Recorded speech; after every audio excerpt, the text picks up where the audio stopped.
இந்த ஆதிவாசிகள் இருப்பாங்கல்ல, நம்ம இன்னும் வெளி உலகமே அவங்க மற்ற நாள் எல்லாமே வந்து ஆதிவாசியாக இருந்தாலும் சரி, மற்ற நாள் எல்லாமே வெளி உலக தொடர்பு இருந்தாலும் சரி, இந்த பங்குனி பௌர்ணமி வந்து அவங்களுக்கு இயற்கையாகவே ஒரு சக்தி கிடச்சி அவங்க எல்லாருமே இந்த பங்குனி பௌர்ணமி வந்து வழங்குறாங்க.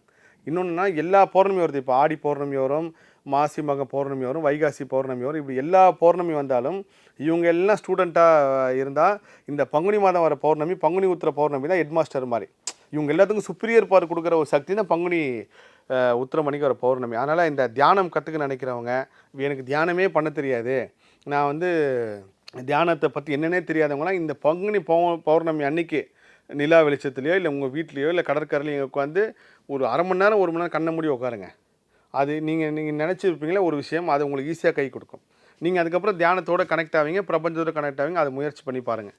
ஸோ பங்குனி உத்திரம் சிறப்பு எனக்கு தெரிஞ்சது வந்து இவ்வளோ தான். இது வந்து எல்லாமே தியானத்தில் வந்து உத்தரவு தான். இது நான் உங்களுக்கு டெலிவரி பண்ணியிருக்கேங்கம்மா.